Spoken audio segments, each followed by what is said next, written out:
So, ladies and gentlemen, welcome, bienvenidos. Ladies and gentlemen, this is our Institute for Free Trade session on free trade. So if you would like to come and listen to our wonderful speakers, please come and gather round. It's only a 20-minute meeting. If you do not want to come and listen to our speakers, then perhaps you would be kind enough to carry on your conversations outside. So either come and participate or don't, but please don't have a parallel conversation somewhere in the room. So welcome those of you who are here. My name's Daniel Hannan. I'm the founder and president of the Initiative for Free Trade, and I'm afraid and sorry to say still rather reluctantly a member of the European Parliament for the Conservative Party, having held my seat in an election that I didn't want to happen last week. It is a great pleasure to introduce two of our fantastic free market liberal thinkers, Axel Kaiser from Chile, Juan Hidalgo from Costa Rica, but now in the United States, a great figure with the Cato Institute and a Chelsea fan. So I'm gonna sit down and we'll try and keep this as free-flowing as possible. Let me start by asking you, Axel.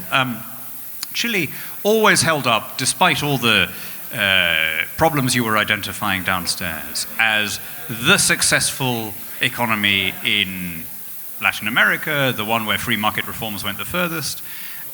You don't have to look very far to find basket cases. Why did that happen? What made Chile go in one direction and Argentina go in a different one when they were starting from not so very different places? Yes, that is true. For much of the 20th century, Chile had a very protectionist economy. The CEPAL, was based in Santiago de Chile, still based in Santiago de Chile, promoting all these protectionist policies and the idea of inward industrialization and all this type of ideologies and visions that were very harmful in economic terms. And then in the 50s already, a shift in the climate of opinion started. And this is important to know because long before the Chicago Boys had a chance to make the reforms, there was an active engagement by economists who had gone to the University of Chicago and by other public intellectuals in order to explain the advantages of the free market to the population. So when the whole economic disaster came in the 70s, with Allende, the socialist regime, and then we had the Chicago Boys stepping in the mid-70s onwards. There was not only economic reality that was very, very disadvantaged for the peoples, but also there was already some sort of new ideas around. And I think these new ideas, the minute the system started to work and create a lot of prosperity very rapidly, crystallized. And so yeah. But what I'm getting at here is whether economic reforms require a cultural context. And one of the observations, for example, that is often made is that when Central and South American countries became independent, most of them didn't exactly copy the US Constitution, but they had constitutions that were of the same sort of family, with the same kind of inspiration, the same sort of balance of power, and yet politically and economically they went in a very different direction. The US didn't have a series of military governments, of revolutions, of socialist and acquisitive governments. You've been in both places, Juan Carlos. Do you think there's a cultural explanation, or does culture follow institutions? I think, that's perhaps the greatest question when you're tackling development. So see if you can do it in 30 seconds. Well, it's interesting because I was reading this chapter by Eliot. What's the name of the historian who wrote about the empires, Atlantic empires, I think is the name of the book. He claims that, many people claim that, we in Latin America, we're predestined to have the kind of institutions and culture we have because we were conquered by the Spaniards, Catholic Spaniards, whereas the American colonies were Protestant and they were colonized by the English, and thus they were predestined to be more prosperous. However, Eliot says that what would have happened if the English, the Tudors, discovered gold and silver in North America. What would happen to the English institutions? The same that happened to Spanish institutions. Well, that is the question. There's a Chilean historian who you've, I'm sure, come across, Claudio Vélez, who's written a book exactly about this, where he says, no, the settlers in North America carried a toolkit inside their heads, that the really precious asset was not gold or silver, it was understanding how to structure your institutions so that power is diffused and property rights are secure. Whereas the Extremaduran and Andalusian conquistadores replicated the big latifundias of home and had a kind of serfdom that they imposed on the local people and so on. I don't know, it's a good question. Let me give you an example about an example very close to home about how an institutional change changes the mindset of the people. In 1948, my country, Costa Rica, abolished the army overnight. Without a discussion, we had a de facto regime back then who came to power by a revolution, and the president of the junta decided overnight, I'm going to abolish the army. Many people claim that he did so because he was afraid of another coup against him. And since then, Costa Rica, it's been 70 years since we don't have an army. Now we have a mindset. Costa Ricans have embraced a mindset of being a peaceful nation. When we travel abroad, even to the United States, even to developed countries, and we see people in fatigue, or people in military uniforms, we kind of feel like a shock, So that's I think, an example of how an institutional change without any cultural background ended up changing the culture of a country. Right, so then here's the kicker when it comes to trade, economic policy, and tribalism in politics more widely. The United States, a country founded on the principle that decisions should be taken as closely as possible to the people, the property rights should be secure, the government should be constrained, in the last couple of years has gone in a very different direction. Most obviously with trade policy, but that actually is, if you like, symbolic of a much deeper, let's say, protectionist in the fullest sense of the word mindset, of being inward-looking, nostalgic, of being fearful of what's outside. That happened very, very suddenly. But was it something that had been building up, or was it that, if you like, the liberal consensus was something that required constant repair and constant effort, and that the defenders of it faltered, and people have therefore, if you like, reverted to the polarization and the anger and the tribalism that is more normal in most of the world? So there is precedent in American history for this sort of protectionism. Alexander Hamilton, for instance, was a great champion of protectionism among the founding fathers. So this is not something entirely new in American history, and you could actually trace Trump's arguments back to him.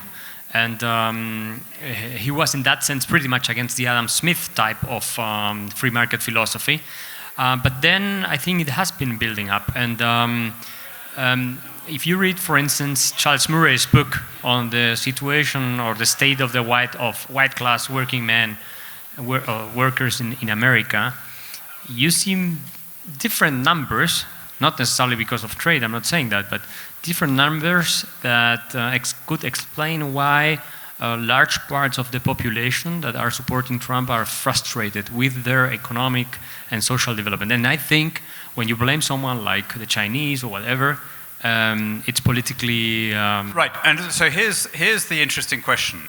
Is there any political consequence if you make bad economic decisions? So I think all of us on this panel, I guess most of us in this building, would accept that putting tariffs on Chinese steel is very bad for American workers, right? Even if it saves 80,000 steel jobs, it has a far harsher impact on many more jobs in construction, aeronautics, car manufacturing, etc.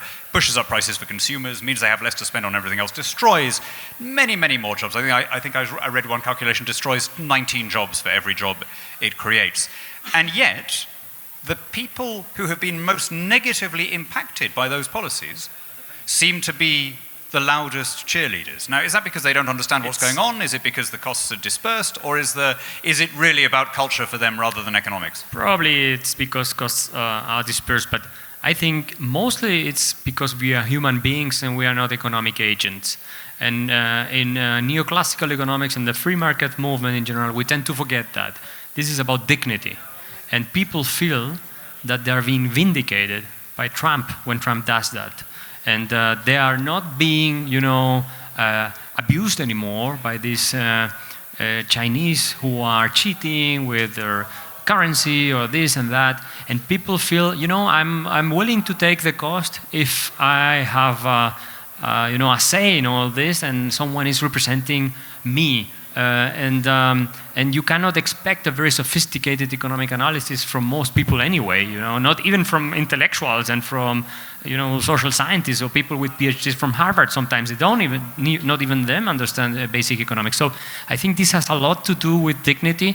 And some free market people also have pointed out that there are real problems with the Chinese and that some of the things Trump say are not as crazy as it might seem. I want to ask you both about this. So let's take, for example, a decision that is almost all countries are going to have to face quite soon about Huawei, or let's put it more broadly, about whether to accept a Chinese investment that on the pure economics makes sense, but that may have wider security implications. I mean, we've had this decision, Britain has gone one way, the United States has gone another way. Well, Britain and New Zealand have gone one way, Australia and the US have gone a different way. So even within the countries that have the closest security and military links in the English-speaking world, there is a difference. But who do you think has got it right? These are the things that are very complicated from an integral point of view, when you don't only see the economics aspect of it, but you see the political and power struggle that's behind it. And in principle, I would tend to think that it's a mistake to attack highway and all that. But I don't have all the information on the table, and I know for a fact, and we all do know, that China is trying to extend its soft power everywhere, and it's trying to influence politically in other regions. And the Chinese model, I don't know if it's something appealing to us, probably not. And I don't know to which extent it poses a threat to American interests. But it's the second largest economy in the world, and there is something called the Thucydides trap, which is basically the idea that whenever a new great power emerges, they are destined to war with the power that's already prevailing. So this is the beginning. I agree. Let me put the same question to Juan Carlos, because I know you've done some work on this. Yes, indeed. I believe that, yes, we can see the security concern argument, and actually in 2017, I think, or 2016, China passed a law demanding that all companies have to serve the national security interests of the Communist Party. So Huawei is legally bound to serve the security interests of the Communist Party. And then the United States has a reason to say, wait, look at this, On the other hand, the Chinese claim that this is not about security, this is about containment. The United States is trying to contain the rise of a new power. And there might be some truth on that. The way that the US is tackling this problem, and the harsh way is doing it, saying, for example, to Germany, if you don't do the same as New Zealand has done, we're going to stop sharing some intelligence information with you. That's a little harsh. I think that Britain has been the most sophisticated approach. Okay, let's set up an agency, all the intelligence agencies, to look at the hardware and the software of Huawei with the company and figure out if there is actually a threat. If there is a threat, and they found, not a threat, but they found like loopholes, in security, but they're not malicious. They're just like technology loopholes and so on, glitches. If there is, then we have reasons, valid reasons to contain or not to adopt or not to allow Huawei to be introduced into the market. But then you have to give more proofs of the threat that Huawei represents than simply saying, well, it's China, we cannot allow. So this was, as you say, it was a hugely controversial question in Britain. It led to a government resignation. Some people would even argue it was the final straw that brought down Theresa May. And as far as I can tell, the trouble is none of us is involved directly in intelligence and security. So none of us knows what the spies are saying, by definition. But I can only assume, on the basis of the decision that was then taken by the UK government, that the intelligence agencies and GCHQ went over all the technology and said, to the best of our knowledge, there is no threat in the areas where we are permitting the bids to be made. They excluded Huawei from bidding for certain aspects of the infrastructure, but they allowed it in. Now, the counter-argument is people say, well, you can never say there is no trapdoor. You can only ever say, we couldn't find a trapdoor. Right? I don't know, I'm not a tech expert, but it seems to me that there is a potential gain here, isn't there, which is, if we can do it in a intelligent way, can we not nudge China more towards a rules-based international trading order? Is that not a strategic goal at least worth pursuing? And the irony is that it will be in China's interest. Maybe not in the interest of the Communist Party, but if China were friendlier to investment, if they were to adopt more neutral rules and stop stealing technology and so on, they will become more attractive, and then they will probably have a more decent growth rate than the one they have right now. So yes, I think that there should be a way to do this. I think that the Trump administration has broad support, at least in the United States, about the way he's facing China. I think that that's a mistake. But there should be another way. For example, the reason why the deal that they were about to reach fell through was because the United States wanted to introduce an amendment or a segment in the deal saying that if we see that China is not complying with what we have agreed on, we can impose, again, tariffs on Chinese products, and China is not allowed to retaliate. Okay. Who is going to agree to that? So, very quickly, just moving, let's allow that there is at least a case that can be made about trade with China that has to do with issues other than economic value, that has to do with security, espionage, and so on. Canada. No one could possibly manage to fall out with the Canadians, surely. I mean, if they were an animal, they would be a kind of cuddly teddy bear, right? How on earth has Trump managed to pick a fight over NAFTA, and what do you now see generally in the Western Hemisphere as the likely outcome on trade? You know, there's the president of Brazil is threatening to walk out of Mercosur. NAFTA has been rejigged.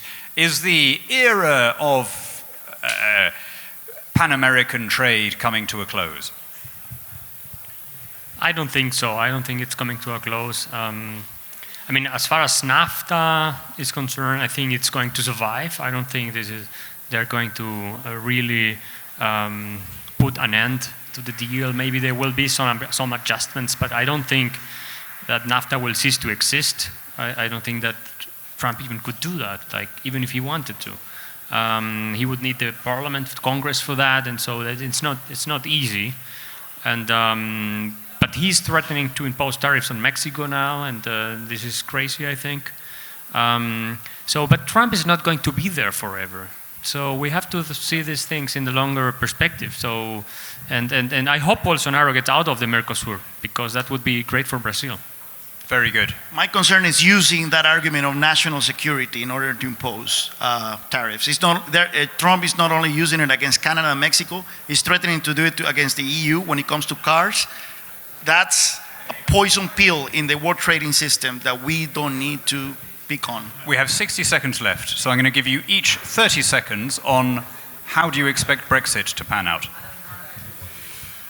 I'm not a big fan of Brexit. As you know, I think that we're witnessing the consequences of the cost to the British economy, of all the uncertainty.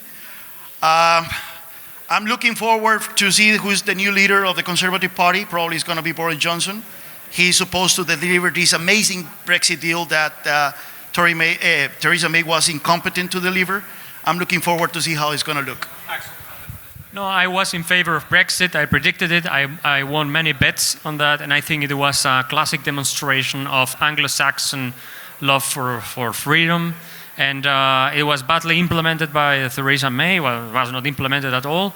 And I think in the long term, Brexit will happen, and it will be favorable for the UK, and all this apocalyptic prognosis that people have been saying that this is not going to happen. Thank you. There was I was listening to the Israeli historian Yuval Noah Harari, and he said the worst thing about Brexit is that it's distracted you so much you haven't been passing any other laws. And I thought, wow, that's an advantage that even I hadn't thought of. There's been a decrease in the legislative output from Westminster. So, and maybe that has something to do with the fact that our economy has carried on comfortably outperforming the Eurozone in its entirety. But anyway, thank you both very much. Thank you, Axel. Thank you, Juan Carlos. Thank you, ladies and gentlemen, for joining us.